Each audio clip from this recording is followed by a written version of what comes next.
സംസ്ഥാനത്ത് അതിതീവ്ര മഴ മുന്നറിയിപ്പ്. കോഴിക്കോട്, വയനാട്, കണ്ണൂർ, കാസർഗോഡ് ജില്ലകളിൽ റെഡ് അലേർട്ട് നിലനിൽക്കുകയാണ്. മഴ ശക്തമായതോടെ പലയിടത്തും നാശനഷ്ടങ്ങൾ റിപ്പോർട്ട് ചെയ്തിട്ടുണ്ട്. അട്ടപ്പാടി ചുരത്തിൽ മണ്ണിടിഞ്ഞ് ഭാഗിക ഗതാഗത തടസ്സമുണ്ടായി. കൊയിലാണ്ടിയിൽ വള്ളം മറിഞ്ഞ് മത്സ്യത്തൊഴിലാളി മരിച്ചു. മട്ടന്നൂരിൽ ഇടിമിന്നലേറ്റ് വീടിന് വലിയ നാശനഷ്ടമുണ്ടായി. തലശ്ശേരി റെയിൽവേ സ്റ്റേഷൻ റോഡിൽ വെള്ളക്കെട്ട് രൂപപ്പെട്ടു. വിവരങ്ങളുമായി ഉമേഷ് ബാലകൃഷ്ണൻ തിരുവനന്തപുരത്ത് നിന്ന് ചേരുന്നുണ്ട്. ഒപ്പം തന്നെ വലിയ നാശനഷ്ടങ്ങൾ റിപ്പോർട്ട് ചെയ്ത മലബാർ മേഖലയിലെ പൊതുവായ സാഹചര്യം എന്താണ് എന്നുള്ള കാര്യം കോഴിക്കോട്ട് നിന്ന് മിഥില ബാലനും വിശദീകരിക്കും. ആദ്യം ഉമേഷ് ബാലകൃഷ്ണനിലേക്കാണ്. ഉമേഷ്, ചില ജില്ലകളിൽ റെഡ് അലേർട്ട് നിലനിൽക്കുന്നുണ്ട്, ഓറഞ്ച് അലേർട്ട് നിലനിൽക്കുന്നുണ്ട്.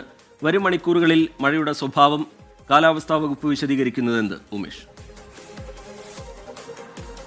രജിത്ത്, അടുത്ത മണിക്കൂറുകളിലും വടക്കൻ മേഖലകളിൽ മഴ ശക്തമായി തന്നെ തുടരും. അതിന് മുന്നോടിയായി ദുരന്ത നിവാരണ അതോറിറ്റിയുടെ കവചം സൈറണ് മുഴക്കിക്കഴിഞ്ഞു. പ്രധാനമായി 4 ജില്ലകളാണ്. കാരണം റെഡ് അലേർട്ട് പ്രഖ്യാപിച്ച 4 ജില്ലകൾ കോഴിക്കോട്, വയനാട്, കണ്ണൂർ, കാസർഗോഡ് ജില്ലകളിൽ അതിതീവ്ര മഴയാണ്.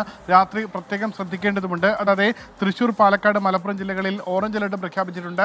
ഓറഞ്ച് അലേർട്ട് പ്രഖ്യാപിച്ച ജില്ലകളിൽ ഒറ്റപ്പെട്ട ഇടങ്ങളിൽ അതിതീവ്ര മഴയ്ക്ക് സാധ്യതയുണ്ട്. മറ്റ് സ്ഥലങ്ങളിൽ അതിശക്തമായ മഴയ്ക്കും സാധ്യതയുണ്ട്. തിരുവനന്തപുരം, കൊല്ലം ഒഴികെയുള്ള മറ്റെല്ലാ ജില്ലകളിലും മഴ മുന്നറിയിപ്പ് നിൽക്കുന്നുണ്ട്. മറ്റ് ജില്ലകളിൽ യെല്ലോ അലേർട്ടാണ്. നേരത്തെ പറഞ്ഞ ജില്ലകൾ ഒഴികെയുള്ള ജില്ലകളിൽ യെല്ലോ അലേർട്ടാണ്. എന്തായാലും മഴ ഇന്ന് രാത്രിയും തുടരാൻ തന്നെയാണ് സാധ്യത. എന്തായാലും നിലവിൽ അറബിക്കടലിൽ കർണാടക തീരത്തോട് ചേർന്ന് ഒരു പ്രഷർ കുറഞ്ഞ ഒരു മേഖലയുണ്ട്. അത് നാളെ ചക്രവാത ചുഴിയായി രൂപപ്പെടും.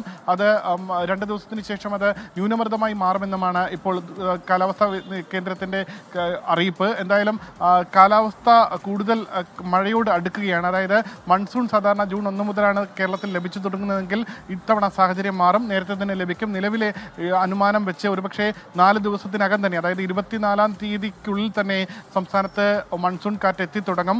ഒരുപക്ഷെ നാളെ മഴയുടെ അളവ് നേരിയ രീതിയിൽ കുറയുമെങ്കിലും മറ്റന്നാൾ മുതൽ വീണ്ടും മഴയുടെ ഒരു മൺസൂൺ കാലയളവിൽ എങ്ങനെയാണോ മഴ ലഭിക്കുന്നത് സമാനമായ രീതിയിൽ 23-ാം തീയതി മുതൽ സംസ്ഥാനത്ത് മഴ ലഭിച്ച് തുടങ്ങാൻ സാധ്യതയെന്നാണ് കേന്ദ്ര കാലാവസ്ഥാ വകുപ്പ് അറിയിച്ചിരിക്കുന്നത്. എന്തായാലും ദുരന്ത നിവാരണ അതോറിറ്റിയും വേണ്ട മുന്നൊരുക്കങ്ങൾ നടത്താൻ അതാത് ജില്ലകളോട് ജില്ലാ കളക്ടർമാർക്കും നിർദ്ദേശം നൽകിയിട്ടുണ്ട്. അതിനനുസരിച്ചുള്ള മുന്നൊരുക്കങ്ങൾ വിവിധ ജില്ലകളിൽ ഏർപ്പെടുത്തി വരികയുമാണ്. രജിത്ത്. ശരി, ഉമേഷ് ബാലകൃഷ്ണനാണ് വിവരങ്ങൾ നൽകിയത്. രാത്രിയിലും നമ്മൾ ജാഗ്രത പുലർത്തേണ്ടതുണ്ട്. കോഴിക്കോട്, വയനാട്, കണ്ണൂർ, കാസർഗോഡ് ജില്ലകളിലാണ് ഇപ്പോൾ റെഡ് അലേർട്ട് നിലനിൽക്കുന്നത്. വരും മണിക്കൂറുകളിലും മഴ ശക്തമായി തന്നെ തുടരാനുള്ള സാധ്യതയുണ്ട് എന്നാണ് കാലാവസ്ഥാ വകുപ്പ് അറിയിക്കുന്നത്.